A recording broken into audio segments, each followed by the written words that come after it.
का मतलब होता है लैंड, जमीन। The upper most solid layer of the earth is called lithosphere. जो अपर मोस्ट, जो ऊपरी सतह है अर्थ की, जिसपे हम खड़े रहते हैं, जिसपे हम अपना कोई भी काम करते हैं, बैठते हैं, मतलब सब कुछ बेस है जो, उसी को क्या बोलते हैं?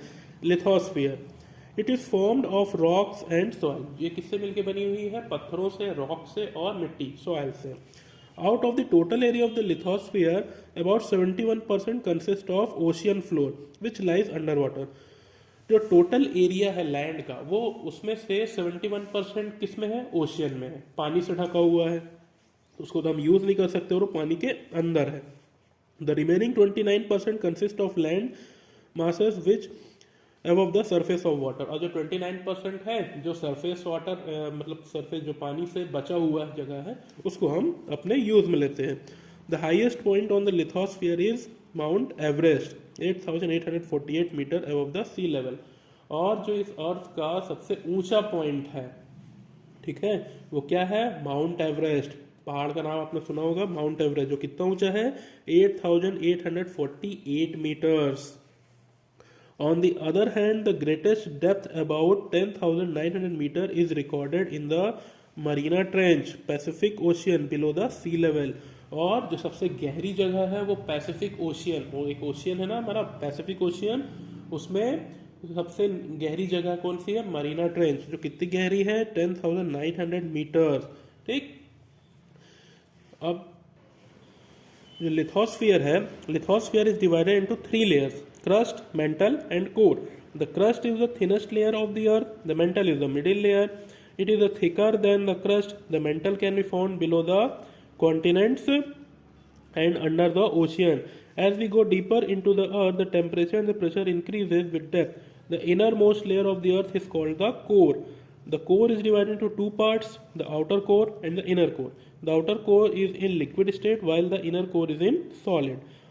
Presence of all the mineral resources on the lithosphere make it very important part of the our environment. अब जो लिथोस्फियर है उसको हम 3 लेयर्स में डिवाइड करते हैं। पहला क्रस्ट, उसके बाद मेंटल, तीसरा कोर। क्रस्ट क्या होता है? जो thinnest layer of the earth, जो हमारी ऊपरी सतह होती है जिसपे हम खड़े रहे हैं, वो क्या कहलाता है? क्रस्ट। ये पतली सी एक लेयर होती है। इसके ठीक नीचे जो थोड़ी एक मोटी लेयर होती है उसको हम बोलते हैं मेंटल। ठीक, जैसे आप ये देख रहे होगे फिगर में, ऊपरी भाग क्या कहलाया? क्रस्ट। उसके बीच में एक चौड़ी सी पट्टी, वो क्या कहलाती है? मेंटल। ठीक है, ये क्रस्ट से चौड़ी होती है। The mental can be found below the continents and ocean. ये कहाँ पे मिलेगी हमको? कॉन्टिनेंट्स के नीचे और ओशियंस के नीचे की जो परत होती है। As we go deeper into the earth, the temperature and pressure increases with depth. अब जैसे जैसे हम अर्थ के नीचे जाते जाते हैं, वैसे ही वैसे टेम्परेचर और प्रेशर बढ़ते जाता है। ठीक है। The inner most layer of the earth is called core. और जो सबसे लास्ट इनर पार्ट होता है वो क्या कहलाता है? कोर। जिसके भी 2 पार्ट होते हैं, पहला आउटर कोर और दूसरा है inner core.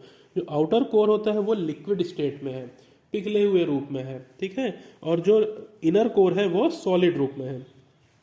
Presence of all mineral resources on the lithosphere and makes it very important part of the environment.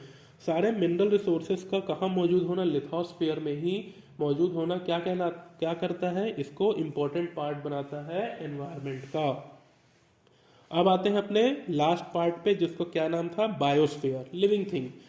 जब हम इन तीनों चीजों को मिला देते हैं, चाहे वो हाइड्रोस्फीयर हो, एटमॉस्फेयर हो, लिथोस्फीयर हो, ये तीनों मिलके जब एक चीजें बनाता है तो वो कहलाती है बायोस्फीयर।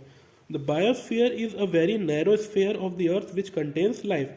ठीक है, छोटी जगह जो तीनों को जहाँ मिक्स हो गई, जैसा आप फिगर में देख रहे हो, यहाँ पे हाइड्रोस्फीयर आ गया, लिथोस्फीयर आ गया और एटमॉस्फेयर, तीनों जब मिल गए तो क्या बन गया? बायोस्फीयर।